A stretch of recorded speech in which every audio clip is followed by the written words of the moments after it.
on, folks? All right, just a quick little update. Body work continues. It's never ending. Those of you that watch ASIC Eric's channel, I'm sure you can relate because he's been immersed in body work forever. It just takes so long. So just real quickly, I've been just, it's not a cheetah print that I'm going for here. That's just where all the hail damage was. So I'm trying to patch that up and just kind of fill that stuff in. Obviously, there's way more than what's there. I mean, the hail damage is only like that, but you got to spread it. You got to spread it a lot more than what you need. This spot here, again, it was really just a little spot here, and then there was a couple little spot welds from the factory that were right there that I didn't like. That kind of had a couple little dimples, but it was just easier just to smear it all the way across and just sand off what I don't need. I got door handles and stuff taken off, lock taken out, which was a pain in the butt. I got a little spot here I need to address. I got a little spot right there I need to address. And there's a little bit of waviness in my fenders on both the tops of the fenders. But I think, I'm going to try to put some of that epoxy on there first, and then some high build or some 2K after that, and see where I'm at. Because, I'm not going to go ahead and put a skim coat of Bondo over all this, or, well, I say Bondo, it's body filler over all that, just to have to sand all that stuff down. So this is what I've been using here, is this Dynatron Dynalite lightweight filler. That's what I've been using. Just simple fact of the matter is, it's because I've been using this Dynatron seam sealer and I really like it. It adheres to just about everything and it levels really nice. So I just went ahead and picked up that stuff because might as well, I got a good spot here to fill in. There was already some previous Bondo or some filler that was here that I got into when I started sanding. So I'm going to bust all that out and then reshape that point right there and make it look better.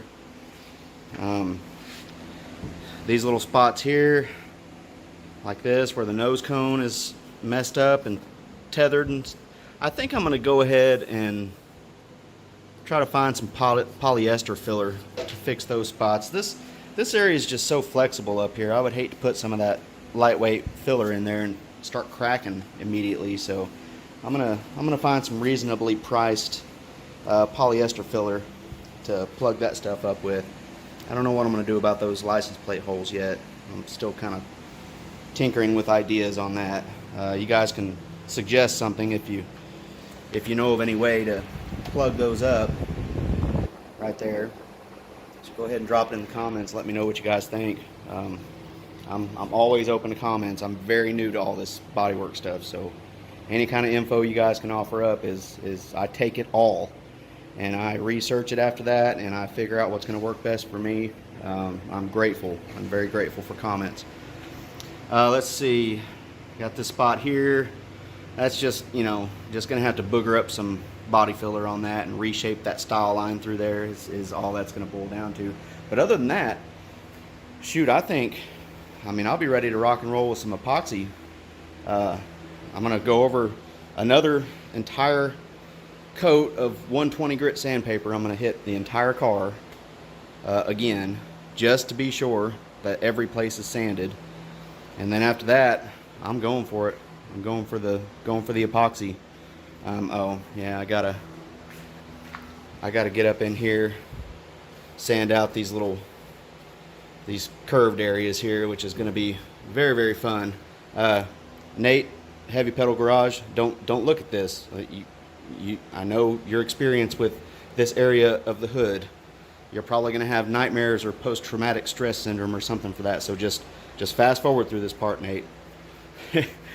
Anyways, all right, guys. Like I said, this is just a quick update. I do have a surprise for the epoxy that I'm going to do, so you guys stay tuned for that. And I'm gonna film that because, or I might have my wife film it while I do the work, because I'm gonna try, I don't know if you guys have seen this yet, but Eastwood has this this OptiFlex or Opti something or another roll-on epoxy.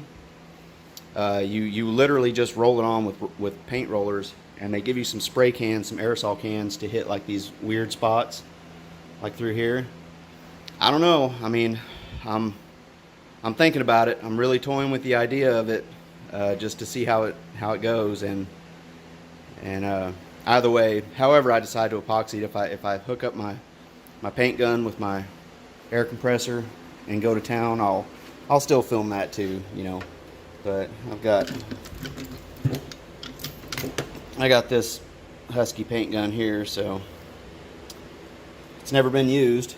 Just it came with my other Husky tool set, my air tool set, so I haven't used it yet. But we'll see. I don't know. But one way or another, it's gonna get done. We're just forward progress. Just keep going. Just keep going, guys. We got to keep going. We'll get there. All right, guys. Hey, thanks a lot for watching.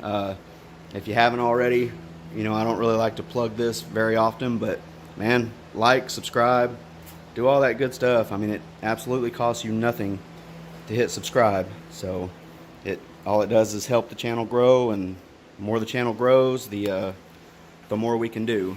I've got my eyes and ears out there for projects all over the place, but I'm sinking so much money into this thing. We're gonna have to take it one step at a time, guys. You know, I don't have a channel big enough to support multiple projects at this point in time, so I'm not gonna bite off more than I can chew. We're just gonna keep going along with this. When this is done, the channel will move on to something else, and we will find something else to do. So, all right, y'all. Appreciate you watching. Stay tuned. We'll be back.